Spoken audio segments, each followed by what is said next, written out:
Let's kick this off with a couple of very fun statistics. Did you know that over 85% of women don't feel turned on until after sex starts, and 10 to 15% of women have never had an orgasm? We've all been pretty duped about what's actually normal when it comes to sex, especially in long-term relationships. And in this video, I'm going to separate some lies from facts. My name is Hannah, also known as the Libido Fairy, and I've done polls on my Instagram with hundreds of thousands of responses from women in relationships about their sex lives. I've also worked with hundreds of women, and some of the biggest things that block women from feeling more desire and joy in their sex life are the expectations that they have about what they're supposed to be experiencing based on totally made up myths, totally made up fabrications about sex that we see in movies and media. So here's the plan. I'm going to walk you through 7 real things that might feel confusing or wrong that are actually so common and totally normal, because it's time to stop feeling alone and like there is something wrong with you. So the first thing that is completely normal that we're going to go into is desire discrepancy. Desire discrepancy is when one person wants sex more than the other in a relationship, and it will happen in every single relationship if the relationship actually lasts. There will be times when one of you, either you or your partner, is going to want sex more than the other because you're human beings.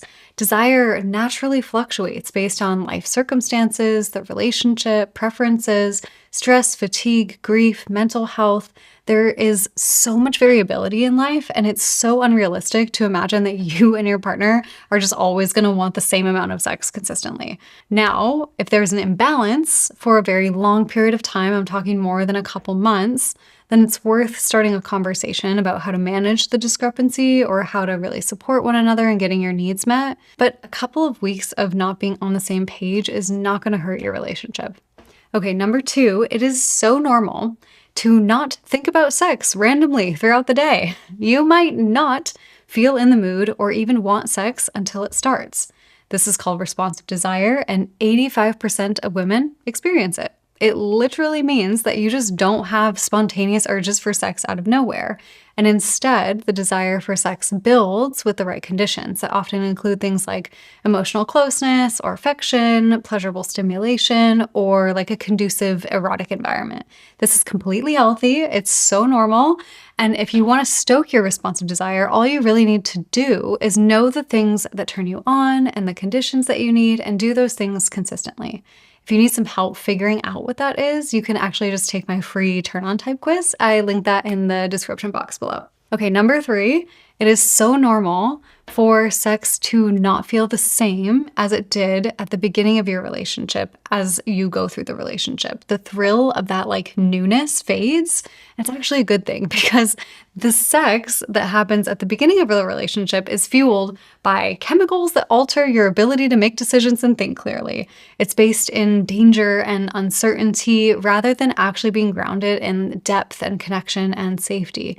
What you can build in your sex life with more time with your partner is so much deeper than just that like thrill of excitement at the beginning. It just takes intentional effort to sustain that kind of depth. Number 4, not having an orgasm doesn't mean anything's wrong. I will say it another way. You don't owe your partner your orgasm. You don't have to fake it to protect their ego. If you didn't have an orgasm, it doesn't mean sex isn't valid. Up to 50% of women struggle with orgasm with a partner, and 10 to 15 have never orgasmed at all. The more you put orgasm on a pedestal and make it the end-all be-all of sex, the less you can actually feel pleasure through the entire experience. Number 5 is that you're allowed to pause during sex. In fact, I highly recommend a pause. Anytime that you start to get in your head or things feel uncomfortable, you need more lube, you need water, or you feel like you need something different, please, please, please call a timeout. Just call it. Enduring something for the sake of sparing your partner's feelings is not a strategy for long-term relationship health or pleasure in sex. And knowing that you can just pause without any repercussions or hurt feelings is the foundation of consent. Sex isn't supposed to look like the movies where it's just this one long, continuous scene of perfect passion. In real life, there's awkward moments, there's positions that don't feel that good, there's getting your hair stuck in your mouth or under a partner's arm, there's having to pee, needing a break. Pausing during sex is underrated and so normal. Number 6 is that arousal and lubrication don't always match. So you could be super turned on and not have a lot of natural lubrication, but you could also be very lubricated, very wet, and not into it.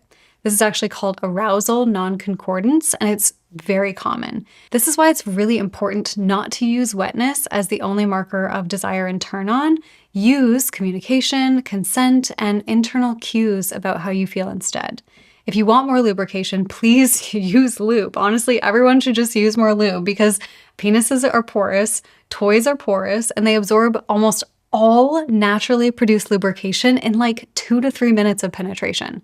So if you're going for more than a couple minutes, you probably need some assistance. And another sign of this is that if you don't use lube and it hurts to pee after sex, it's because you have micro tears in your vulva.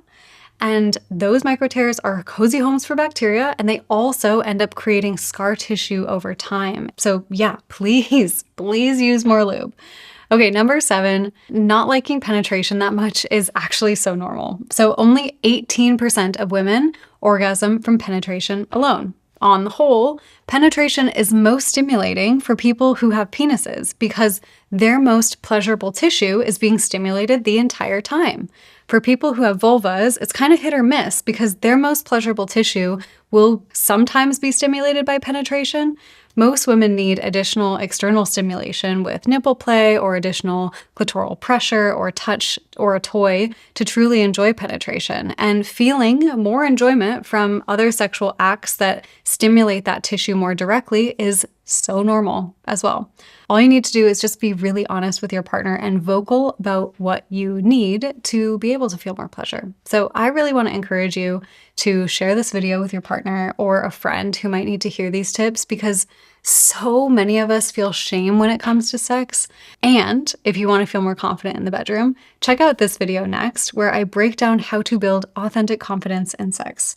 Thanks for watching, and I will see you in the next one.